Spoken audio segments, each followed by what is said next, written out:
Hello there and welcome to the Career Success Doctors video blog. Today I wanted to talk about the importance of taking care of your physical body. So why is that so important? Well, one of the problems that happens when we don't take care of our physical body is that our energy starts to diminish. And when you have no energy, first of all, you can't get things done. And second of all, you become unattractive. Energy is incredibly attractive, at least the right kind of energy. Dullness isn't. So if you're going for a new job, if you're preparing for an interview or presentation, or you're just trying to make a good impression in the place where you're working at the moment, having energy and really good quality positive energy is going to make a huge difference in terms of the impact that you make. And a lot of that comes from looking after your physical body. Here's the problem. When some area of our life isn't working for us, whether it's your career or your relationships, family and friends, health and fitness, finances, what we tend to do is to find some way of numbing the pain, of distracting us so that we don't notice that we're suffering. And the sorts of things that we do are we drink too much, we smoke too much, we shop unnecessarily, we stop taking exercise, we gamble, all those sorts of things. Oh, and overeating too. That's a big one. When we do those things, that has a negative impact on our body. Even things like gambling have a negative impact long term on our body. And it blocks the flow of energy. So we don't come across as energetic and dynamic and interesting. Your body is designed to be a beautifully balanced machine in equilibrium. So it's always working to put you back into equilibrium, or homeostasis if you want to be really technical about it. And the more you go out of balance, the more the body has to work to bring you back into balance. And you tend to get these kind of lurches and cycles. So you may find that your energy follows a weird cycle of up and down and up and down. And it's because your body's always striving to find the balance. These lurches, these heavy swings to find the equilibrium, if you don't pay attention to them and do something about them, sooner or later they're going to put a toll upon your body, and sooner or later something's gonna have to give.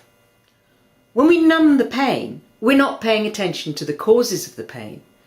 And that's all very well, but it doesn't actually make the pain go away. And sooner or later, we have to deal with it. So if you're finding yourself thinking, I must take more exercise. Oh God, I really need to cut down on my drinking. I need to cut down on my smoking. Think about what's going on for you in your life and why you're doing these behaviours. What's the pain that you're trying to numb? Now, I'm all too familiar with these cycles and these behaviours. I've probably done most of them with the possible exception of gambling, because I've had times in my life when I really was down in the trough. I couldn't see a way out, and the only thing I could think to do was to drink, smoke, do drugs or whatever. I spent evenings weeping into the bottom of an empty wine bottle because my life was just messed up. So if you're finding it difficult, I get it. I really do get it. And I'm with you. So what can you do to start to make changes? Well, let's start with a couple of don'ts, because there's only two of those. The first don't is don't compare. If you go around looking at all the people who've got great lives and seem to be so sorted, it will make your own life seem worse. And the truth is, we're really good at maintaining a facade. Half the people you look at who you think are really sorted are probably, in some level, in just as bad space as you are. The other really important don't is don't beat yourself up. It's very easy to do, but it doesn't take the pain away. It doesn't change anything. And really what you need to do is show yourself love, compassion and forgiveness.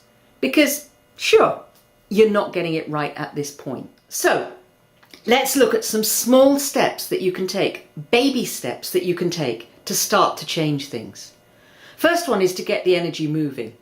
You can do that by just adding a little bit of physical activity into your life each day. 5 minutes each day doing a yoga posture or two, or press-ups against the wall, or running on the spot. Something in the morning to get the energy moving. Another thing you can do is, particularly if you need a caffeine hit first thing, try giving yourself a ginger and lemon hit. Hot water with fresh ginger and lemon in it really hits the spot and gets you going for the day. Over time, caffeine can have a really draining effect on the system. So the more you can limit your caffeine intake, the better it is. Each week, think about, can I have a night off TV or alcohol or that late night snack? Find something just for a night each week that you can stop doing. Look at your posture. When we're slumped, it really blocks the energy. And because there's a relationship, a very strong relationship between the mind and the body, the more you adopt the posture of somebody who's really energetic and happy, the more it will actually change your state of mind. Which leads me to the next do, which is act as if. Even if you're feeling absolutely shitty, ask yourself, what would a really happy person be doing in this situation? How would a really happy person be? How would they act? How would they think? How would they talk? How would they move? How would they behave? And start to emulate them. Start to act as if you were really happy. It will start to change your emotional state for the better. Another do is to pay attention. Pay attention to what it is that these behaviours are masking. What is it that you're running away from, that you're avoiding, that you're trying to numb or distract yourself from paying attention to? What area of life is it? Because when you know that, you can start to make changes. Get yourself help. Back in 1987, I had a breakdown.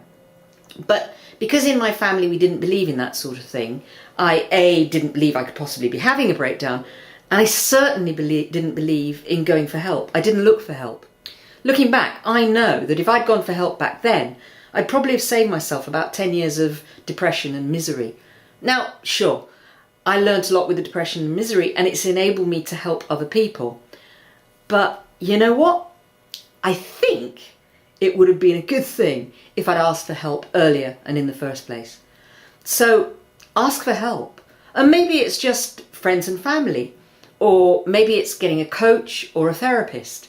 Maybe it's talking to a dietitian, or if it's gambling, for instance, that you do, talking to an addiction specialist. Look for ways of finding help. There's loads of them out there. The Samaritans, if it's financial, talk to the Citizens Advice Bureau. There are plenty of ways of getting help. So get the help you need. You don't need to do it on your own.